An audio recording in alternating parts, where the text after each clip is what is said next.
¿Son sus palabras duras? No se puede evitar recordar a un maestro que hace un par de milenios veía cómo sus discípulos se alejaban de él y lo dejaban solo. Y entonces preguntó a los que le quedaban: ¿acaso queréis vosotros iros también? Qué valiente fue ese maestro. Uno de ellos, tal vez no el más aventajado, tal vez no el mejor, le contestó: ¿a quién iremos? Solo tus palabras dan vida eterna. Qué gran frase, porque en esa respuesta está la palabra, núcleo del pensamiento racional, del saber, del conocimiento, pero también está la eternidad, el espíritu, la trascendencia y la vitalidad. Amigos y hermanos, les saludo con mucho gusto y con mucho agrado en esta tarde de domingo.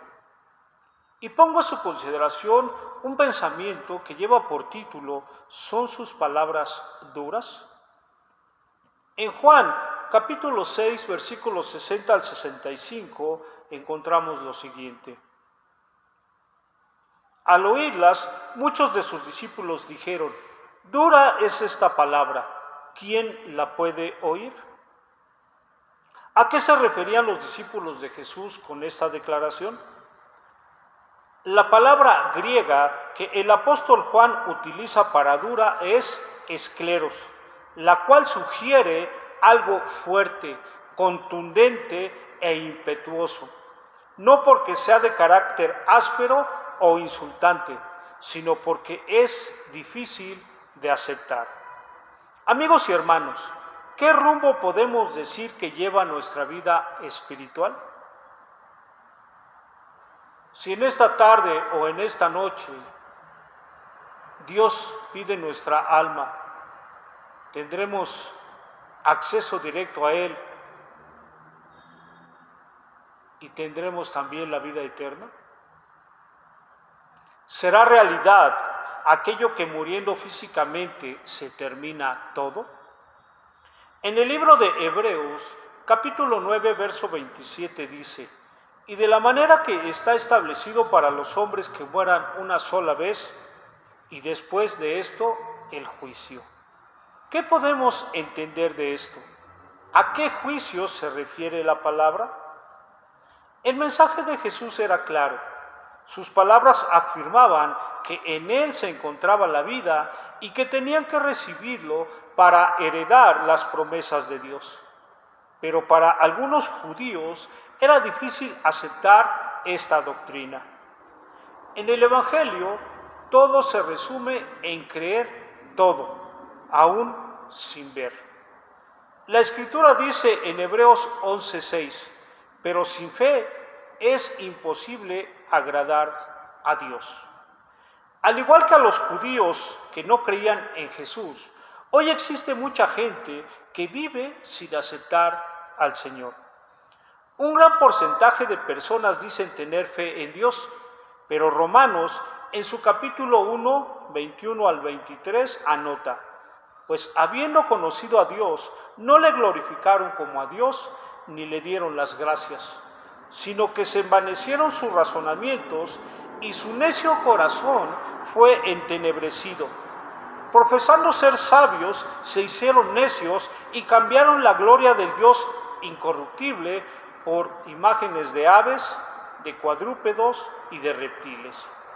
La gente acepta términos o acuña algunos, como por ejemplo el de la divina providencia, solo por decirles algo.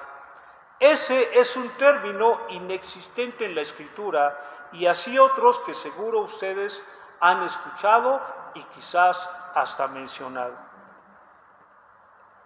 Díganme, ¿quién no conoce a alguien que busca el favor de Dios? Y está bien. El problema radica en quién o cómo hacen para buscar ese favor, esa bendición que hace falta en su vida. ¿Cuántas veces se hacen promesas sin sentido y que difícilmente se está dispuesto a cumplir?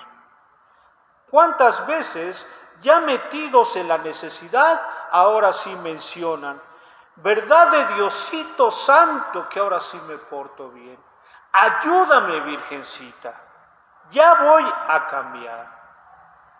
Amén de ese tipo de conducta, usan o echan mano de intercesores de todo tipo y color para que por mediación de ellos Dios conceda lo que necesitan. La Biblia nos muestra a un solo intermediario entre Dios y los hombres, Jesucristo hombre. Hechos 4:12 dice así: y en ningún otro hay salvación, porque no hay otro nombre bajo el cielo dado a los hombres en que podamos ser salvos. Esto me recuerda una anécdota acaecido hace ya algunos años. En mi trabajo me tocó atender a un sacerdote de la iglesia popular y con soltura de mi parte y sin ser agresivo le hice una pregunta. Aquí se las comparto. Padre, ¿por qué es que en su iglesia tienen a tantos santos? A lo que él respondió: porque así lo quiere la gente. Amigo y hermano, es bastante claro que el hombre no alcanza las promesas de Dios a través del raciocinio, sino a través de creer con fe el mensaje del Evangelio. Aquellos judíos tenían prejuicios e ideas erradas en cuanto a la persona del Mesías. Hablando de la salvación, Jesús quiso explicarles la verdadera doctrina de la salvación y estos se negaron a creer y por ello su palabra era dura. Jesús les demandaba renunciar a cualquier equivocada idea y aceptar el Evangelio como un niño sencillo. Este tipo de idea no tiene mucha diferencia con el de esta época. El hombre hoy sigue o dice seguir una tradición heredada de abuelos a padres y de estos a hijos. En una sola palabra, a sus antepasados. Antes de aceptar la verdad contenida en la Biblia, la palabra de Dios, ellos buscan la aprobación de hombres que por muy religiosos que sean, no poseen la verdad absoluta. Esta fue mi historia por muchos años. Yo era un religioso ocasional y convenenciero, que solo acudía a la iglesia y a Dios, o lo que yo creía que era Dios, en días de guardar, dicen por ahí. Era un cristiano fiestero. Y después volvía a hacer mi soberana voluntad, sin importar si esto ofendía al Señor. ¿Qué más daba? Después, según yo, ya habría tiempo de arrepentimiento. Y de nuevo, vuelto a caer. Qué equivocado estaba yo. Sigamos solo un poco más adelante, verso 61. Sabiendo Jesús en sí mismo que sus discípulos murmuraban entre sí, se vuelve a ellos. Juan pone en evidencia un atributo de Dios y que es único, su omnisciencia. El Señor conocía los pensamientos de sus discípulos y sabía que murmuraban entre sí acerca de las reacciones de los judíos y por ello les dice: ¿esto os ofende? ¿Esto os ofende? Obviamente, la actitud de sus discípulos no era desafiante y altanera como la de los otros judíos, pero su asombro ante las reacciones de los demás era evidente y posiblemente a algunos de ellos les era difícil comprender completamente todas sus palabras. Amigos y hermanos, ¿qué tanto conocemos del Evangelio? En base a lo que Dios nos pide, desde luego. ¿Qué nos pide? Creer. Solo creer y creer en Él, ya que en Él mora la absoluta verdad. Solo en Él hay salvación y vida eterna. En otras ocasiones ya les he mencionado que tarde o temprano todos moriremos físicamente.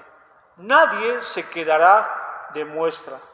Es solo un paso, doloroso, sí, pero hay que pasarlo. Me atrevo a decir que eso no es lo realmente importante. Lo verdaderamente importante es que nuestra alma sea salva del castigo eterno. Y de este punto, fuera de lo que Dios dice, nadie, ningún Dios, ninguna religión, ningún santo puede garantizar y de modo alguno interferir entre Dios y los hombres. Hay ideas totalmente opuestas a lo que la Escritura dice y que por muy sentimentales, románticas y religiosas se escuchen, son mentira. Yo sé que algunos se pueden molestar conmigo. Les pongo un claro ejemplo. Cuando muere un familiar muy querido o un amigo, inmediatamente decimos que se va al cielo, que va a la presencia de Dios y que desde allá va a estar cuidándonos y va a estar interfiriendo por nosotros. ¿Es esto verdad? ¿Es esto cierto? ¿Hay algo que de veras verifique esta situación? Qué difícil es eso de creer, aceptar. Pero ¿saben qué? Creer en realidad. Hacer a un lado opiniones propias y ajenas acerca de lo que Dios expresa en cuanto al perdón de pecados por medio del sacrificio y el haber derramado su sangre sobre la cruz del Calvario. Y como bono extra, la salvación y vida eterna.